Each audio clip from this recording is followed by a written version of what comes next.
everybody, and welcome to my review of Illumination Entertainment's The Grinch, based on the Dr. Seuss novel. But in terms of a movie, it's actually the third adaptation of the story. The previous adaptation came out 18 years ago, and was directed by Ron Howard and starred Jim Carrey as the Grinch. This movie stars Benedict Cumberbatch doing the voice of the Grinch. I have reviewed the Jim Carrey film. A couple of years back I actually reviewed it. I haven't reviewed the original Grinch film. I haven't actually seen it, so... Yes! But this one has just come out, so I thought I'd watch it for you. Okay, so... The Grinch. Basically, the story is, well, obviously, you should know the story by now, but for what it's worth, I'll explain the plot anyway. So the plot of The Grinch is that obviously it focuses on this green creature known as the Grinch. Due to personal reasons, he absolutely despises Christmas. He wants nothing to do with it. He lives on this hill in the mountain above this town called Whoville. All the Whos, they're called Whos. I guess Whovians is the wrong word to use because that would make them Doctor Who fans, but they're called Whos anyway. So the Whos, basically, they love Christmas. They it's their favourite time of year. They will do anything and everything to prepare for it. But the Grinch despises it. So he plans to steal Christmas. He disguises himself as Santa, and he plans to take the Christmas trees, the presents, the stockings, everything, to ruin Christmas for them. But what he doesn't realise is what Christmas is really about. So that's essentially the plot. And to help him, he has his dog Max, and also a giant reindeer named Fred. Yeah. Okay, so The Grinch, the 2018 version by Illumination Entertainment. As I've alluded to in the past, I have never been a fan of Illumination Entertainment. Of all the movies of theirs that I've seen, the animation ones, they've never been more than okay. The Despicable Me Trilogy, I've seen them. I will review them one day, maybe I'll review them.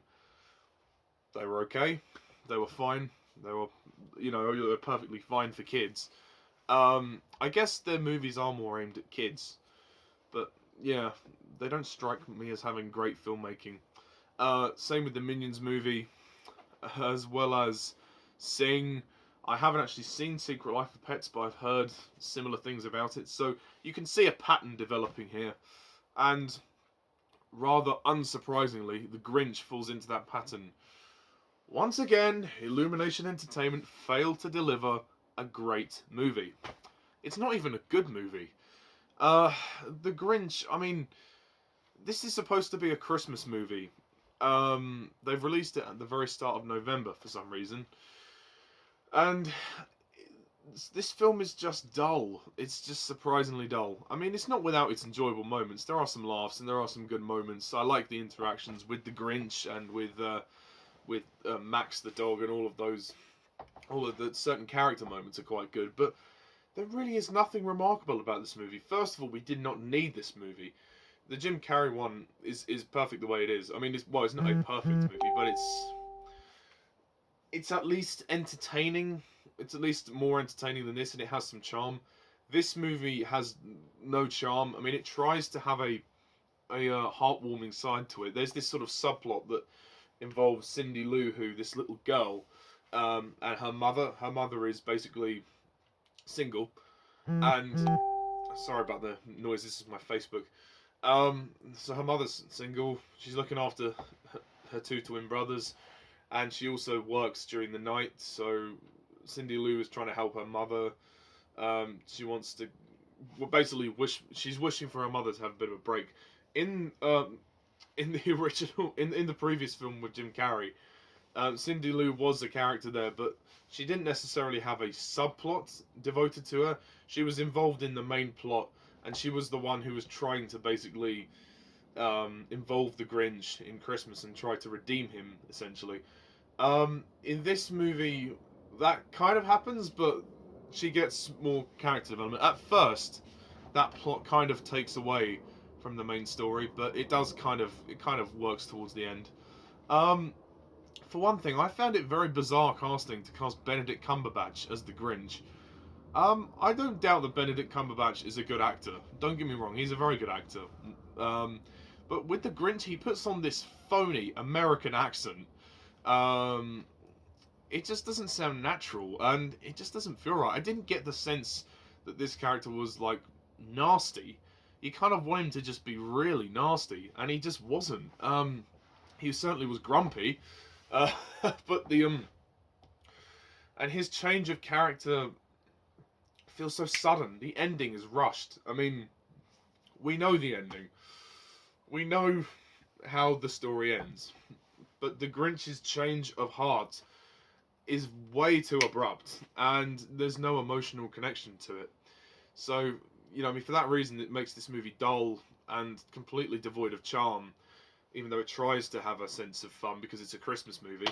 And there are some scenes that are just kind of boring. The movie just kind of drags on, and it doesn't really go anywhere, which is a shame. I mean, the animation is great, don't get me wrong. I really do like the animation. I think the character design, the character model of the Grinch, definitely works with the kind of the Dr. Seuss illustrations that we see in the book. I mean, I do like Benedict Cumberbatch in this movie. He does try, but I don't think he should have voiced the Grinch. I think it was a bit of a miscast, but he certainly tries with what he has. As for the rest of the cast, I mean, there's not really many of them, so I won't go into too much detail, but I will simply say Cameron Seeley as Cindy Lou. She's quite cute. She's quite charming. Rashida Jones as the mother. She's good. Pharrell Williams narrates the movie. Bizarre. I'll just say that. The narration is bizarre. Very, very bizarre. Oh dear. I mean, there's really not much to talk about because it's what we know and love. At least the story when it was told by Ron Howard in the Jim Carrey movie, the backstory for the Grinch actually kind of made more sense, and you felt his emotional connection and the change of character you felt when he changed at the end, when he changed good. It actually felt emotionally impactful. This, it doesn't. This is a completely boring, unnecessary movie. It has some funny moments and it has some good scenes. There are some sweet moments, and there are some funny lines in this film. So I would probably say that this movie is passable at best. I'm going to give it a so marginal pass.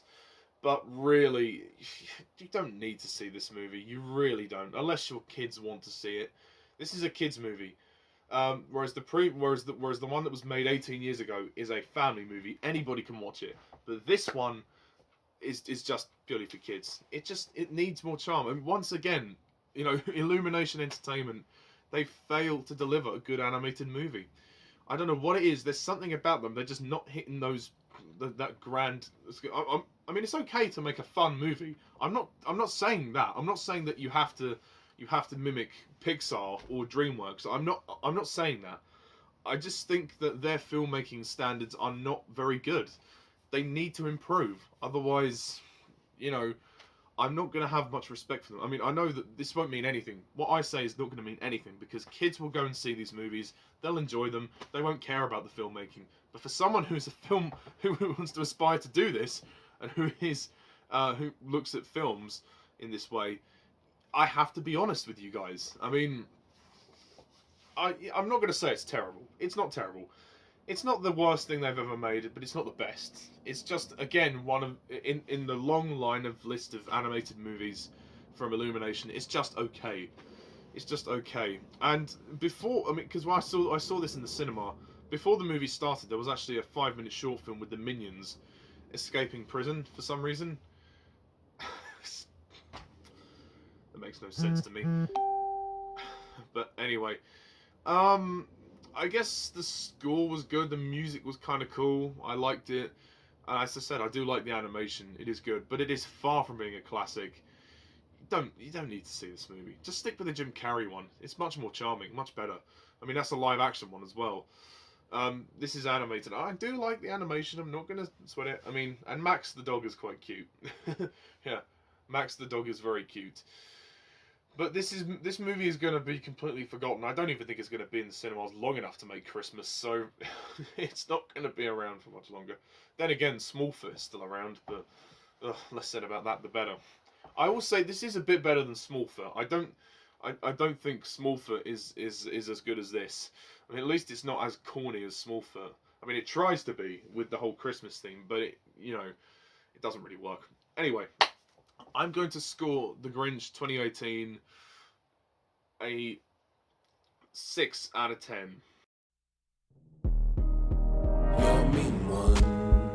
You really are a heel. You're as cuddly as a cactus. It gets a pass from me. Just about gets a marginal pass, but really don't see this movie. You don't need to see it. Go and see something else. Go and see Bohemian Rhapsody. Or actually, I'm going to be reviewing Fantastic Beasts: The Crimes of Grindelwald very soon. So, unfortunately, I'm working the day it comes out. Damn it! And the second day, and the day after that. But hopefully on Sunday, at the time I'm recording this, it's Wednesday.